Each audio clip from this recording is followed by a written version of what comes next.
Kalbiniz için sağlıklı rakamlara ulaşın.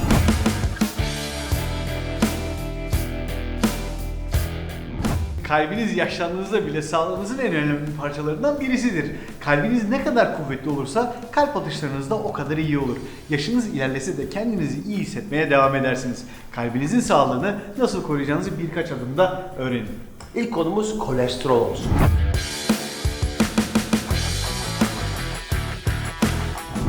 Kolesterolde uygun rakamlar nedir?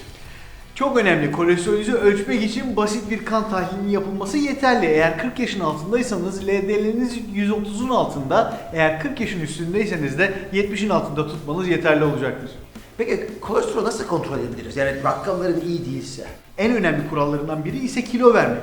Haftada birkaç günü spor yapmak, meyve ve sebze ve hatta lif oranından zengin, tahıllı, dengeli beslenme planı uygulamak faydalı olacaktır. Bu şekilde hem kolesterolünüzü düşürüp hem de birkaç kilo verebilirsiniz. Ayrıca sigara içiyorsanız sigarayı bırakmanız lazım. Çünkü HDL kolesterolünüzü arttırarak kalp krizi ve felç riskinizi de eş zamanlı olarak düşüreceksiniz. Rakamlarda tansiyon kontrolünden bahsedelim.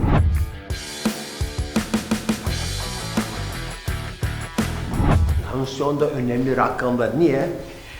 Yüksek tansiyon kalbinizin daha zorlanarak çalışmasına neden olur. Tansiyonun yüksekliği ne kadar uzun sürerse kalbinize o kadar zarar verir. İdeal rakamlar 120'ye 80 mm civarının altında. 140'a 90'ın üzerine çıktığınız herhangi bir rakam hipertansiyon olarak kabul edilir. Peki tansiyonunuzu düşürmek için ne yapmamız gerekiyor? Herkesle paylaş. Aslında kolesterolde olduğu gibi aynı kilo vermek tansiyonunuzu da etkileyecektir. Meyve ve sebzeler bakımından zengin, sağlıklı bir beslenme programı uygulamak ve düzenli spor yapmak tansiyonunuzu ve kilonuzu düşürmeye yardımcı olacak. Çok fazla sodyum tüketmek ise tansiyonla bağdaştırılır. Dolayısıyla günde sodyum alımınızı 2300 mg'ın altında tutmaya özen gösterin. Yani kaşık olarak ne kadar tuz? Bir tatlı kaşığı kadar. O kadar az bir şey. Bel çevrenizi ölçmek ve çıkan rakamları bir kenara not etmek de önemli.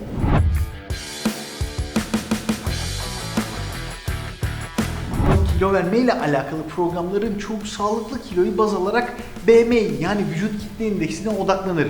Ancak bel çevresinin de en az kilo kadar önemli olduğu kabul edilmeye başlandı. Kilonuzun dağıldığı yer sağlığınızın nasıl etkilendiğini belirler. Erkeklerin bel çevresi 90 santim, kadınlarınki ise 82 santimin altında olması gerekiyor. Bunun tam olarak nasıl yapacağımızı öğretelim herkese ama bunun da böyle bazı sırları var. Bu açıklamak gerekiyor. Bu rakamı öğrenmek için bir mezure ile üzerinizde kıyafet yokken kalça kemiğinizin hemen üstüne denk gelecek şekilde yere paralel olarak karnın etrafınızı ölçebilirsiniz. Şimdi bu terminolojiyi nasıl yapıldığını pratik olarak göstereyim. Mankenliğini ben yapayım Halit. Peki. Hekimliği yap. Tam bel çevrenizden, üzerinizde kıyafet var. Normalde kıyafetlerin çıkması gerekiyor ama şu anda videoda çok uygun değil. Ondan sonra tam göbek hizasında karnınızı çekeceksiniz ve ölçeceğiz. Görüyoruz ki 85 santim. Oo, yani Çok 90 iyi. altında. 90'ın altında. Bunun için kolay bir formül var mı? Aslında formül şu, boyu ne kadarsa onun yarısından az olması gerekiyor. Eğer bir 90 boyun varsa ki ya bu yaşta artık benim boyum uzamıyor. Onun için maalesef ancak bu 85 sinire ulaşmam gerekiyor. Ama şöyle maalesef bir huy var.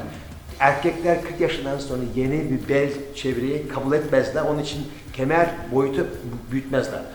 Herkes böyle dolaşıyor değil mi Halit? Göbeğin altına park ediyorlar. Aynen. Şimdi bundan dikkat et. Onun için measure'yi al, kendin ölç. Herkesin. Erkekler, bayanlar bir de çocuklara dahil et. Çocukları dahil edelim. Tabii o aynı şekilde. Sağlıkla kalın.